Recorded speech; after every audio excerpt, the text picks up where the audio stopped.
जय गुरु जी। शुक्राना गुरु जी। सारी संगत को जय गुरु जी। संगत जी, आपको पता है गुरु जी हमारे पास कैसे आते हैं? गुरु जी ने हर चीज़ का टाइम डिसाइड किया होता है, कब हमें क्या देना है, कब हमारे लिए क्या सही है।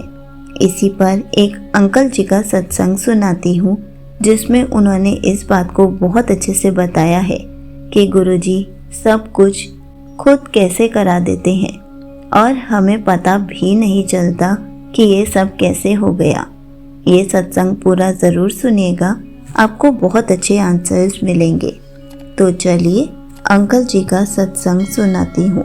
संगत जी, 3-4 साल पहले जब हम यूके में बस गए थे और अपने घर के लिए फर्नीचर खरीद रहे थे, तो हमने 2 3 सीटर सोफ़े खरीदे थे, क्योंकि मेरे पति को वही पसंद था और उस मॉडल में सिंगल सीटर या 2 सीटर सोफ़ा का कोई विकल्प नहीं था। पिछले साल जब मार्च में हमारे घर पर पहला सत्संग हुआ था, तो हम सब उस लंबे 3 सीटर सोफ़े को गुरु जी का आसन बनाकर खुश हुए थे और दरबार सुंदर और बड़ा लग रहा था। दूसरे सत्संग के लिए हमने फिर से उसी 3 सीटर सोफ़े पर उनका आसन स्थापित किया।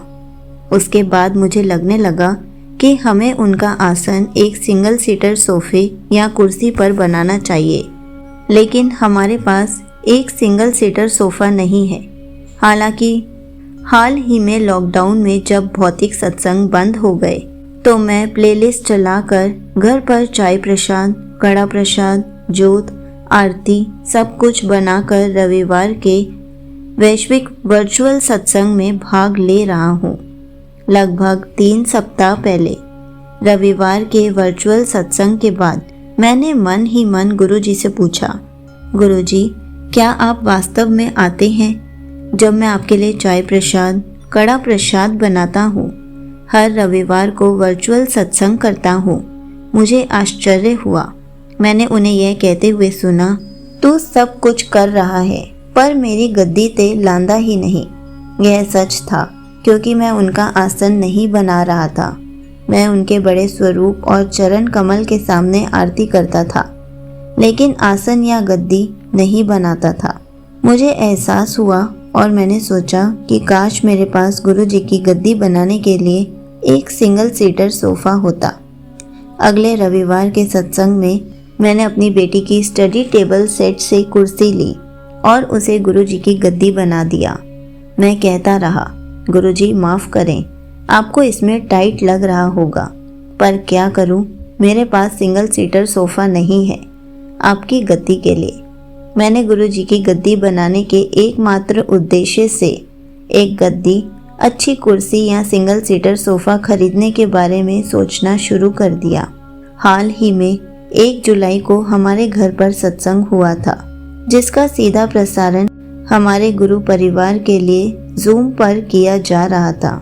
उस सत्संग के लिए गुरु जी का दरबार बनाने के लिए हमने गुरु जी की गद्दी के लिए वही बड़ा 3 सीटर सोफ़ा शिफ्ट किया। सत्संग खत्म होने के बाद मैंने अपने पति से कहा, काश हमारे पास गुरु जी के लिए एक अच्छी गद्दी बनाने के लिए एक सिंगल सीटर सोफ़ा होता। उसी शाम, मुझे लगता है या ज़्यादा से ज़्यादा अगली शाम, संगत जी, संगत आंटी जो यूके से जा रही थी, उन्होंने मुझे मैसेज किया कि उनके पास एक अच्छा सिंगल सीटर सोफ़ा है, जिसका इस्तेमाल उन्होंने हमेशा गुरु जी की गद्दी बनाने के लिए किया था जब भी उनके घर पर सत्संग होता था, और अगर मैं सहमत हो जाऊं तो वह मुझे वह सोफ़ा देना चाहेंगी। मैं उनका मैसेज पढ़कर हैरान रह गई। जब मैंने उनसे बात की तो उन्होंने मुझे बताया कि वह उस सिंगल सीटर सोफ़े को छोड़कर बाकी सब कुछ बेच सकती हैं, जबकि वह एक अच्छी तरह से रखा हुआ सोफ़ा है और उसे देखने आए सभी लोगों को वह पसंद आया था। किसी तरह उस सोफ़े का सौदा कभी नहीं हो पाया। वह हमेशा उस सोफ़े को किसी संगत को देना चाहती थी, क्योंकि वह महसूस करती थी कि वह सोफ़ा गुरु जी की गद्दी के रूप में बहुत ब्लेस्ड है। पिछले कुछ दिनों से वह गुरु जी के स्वरूप के सामने बैठी थी और संगत को यह सोफ़ा देने के बारे में पूछ रही थी, और हर बार उनकी आंखों के सामने मेरी छवि घूम जाती थी। वह समझ नहीं पा रही थी कि गुरुजी उसे वह सोफ़ा मुझे देने का संकेत दे रहे थे, जब तक कि उस दिन उसे यह एक बहुत ही मजबूत संकेत के रूप में महसूस नहीं हुआ, जिसे वह अब और नहीं टाल सकती थी। मैं उनकी बात सुनकर उतना ही आश्चर्यचकित था जितना वह मेरी बात सुनकर थी। जब मैंने उन्हें बताया कि मैं केवल गुरुजी की गद्दी के लिए एक सिंगल सीटर सोफ़ा लेना चाहता था, गुरुजी ने हम दोनों को कैसे ब्लेस किया है। उनके तरीके अद्भुत हैं। गुरुजी की महिमा अपरम है। मेरे अंदर गुरुजी के प्रति आस्था, श्रद्धा और प्रेम को मजबूत करते हैं। यहीं पर अंकल जी का सत्संग समाप्त होता है। संगत जी, देखा आपने, जो भी हम सोचते हैं गुरुजी हमें उस चीज़ तक कैसे पहुंचा देते हैं। गुरुजी अपने रहने तक का इंतज़ाम खुद करते हैं।